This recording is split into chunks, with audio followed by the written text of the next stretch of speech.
ഏറ്റവും ഒടുവിൽ വരുന്ന വാർത്ത, രണ്ടാം ഘട്ട സ്ഥാനാർത്ഥി പ്രഖ്യാപനം ഉണ്ടാകും കോൺഗ്രസിനുടൻ തന്നെ.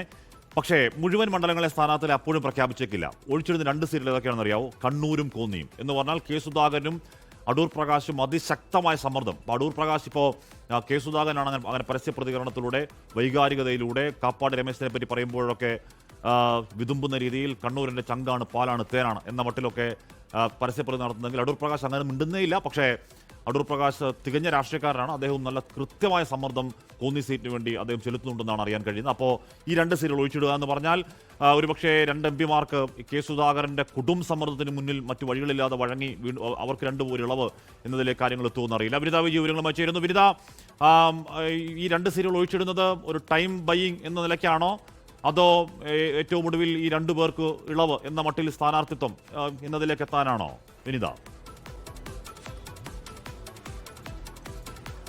ഹഷ്മി, ഇതിൽ നേതാക്കൾ നേതൃത്വത്തിന് വഴങ്ങുമോ അതോ നേതൃത്വം നേതാക്കൾക്ക് വഴങ്ങുമോ എന്നുള്ളത് തന്നെയാണ് ചോദ്യം. ഏതാണെങ്കിലും ഹാഷ്മി സൂചിപ്പിച്ചതുപോലെ പരസ്യമായും രഹസ്യമായും ഒക്കെ 2 നേതാക്കൾ, 2 MP മാർ ഇതിനോടകം തന്നെ ഈ 2 സീറ്റുകളിലും കെ സുധാകരൻ കണ്ണൂരും ഒപ്പം തന്നെ അടൂർ പ്രകാശ് കോന്നിയിലും സമ്മർദ്ദം ശക്തമാക്കിയിട്ടുണ്ട്. ഇതിനോടകം തന്നെ കണ്ണൂരിലൊക്കെ സുധാകരനെ പിന്തുണച്ചുകൊണ്ട് ബോർഡുകളടക്കം പ്രത്യക്ഷപ്പെട്ടതാണ്. അതിൽ ഇന്നലെയൊക്കെ നമ്മൾ കണ്ടതാണ്. സുധാകരന് സീറ്റില്ലെങ്കിൽ വോട്ടില്ലെന്നടക്കമുള്ള ചില പ്രചരണങ്ങളൊക്കെയായി അവിടെ ശക്തമായിട്ടുള്ള ഒരു പിന്തുണ കെ സുധാകരനുണ്ട്. ഇതിന്റെ കൂടി പശ്ചാത്തലത്തിൽ ഒരുപക്ഷെ ഉടനെ സ്ഥാനാർത്ഥി പ്രഖ്യാപനത്തിലേക്ക് അടക്കം പോവുകയാണ് എങ്കിൽ ഒരു കടുത്ത തീരുമാനത്തിലേക്ക് പോണ്ട. നിലവിൽ ആ 2 സീറ്റുകൾ കൂടി ഒഴിച്ചിട്ടുകൊണ്ട് ഒരു അനുനയ ശ്രമം ഒരു ഭാഗത്ത് തുടരുന്നുണ്ട്. അതിനിടയിൽ തന്നെ ഒരുപക്ഷെ നേതാക്കൾക്ക് മുന്നിൽ നേതൃത്വം വഴങ്ങിയേക്കുമോ എന്നൊരു ചോദ്യം കൂടിയാണ് ഈ ഘട്ടത്തിൽ മുന്നോട്ട് വയ്ക്കാൻ കഴിയുന്നത്.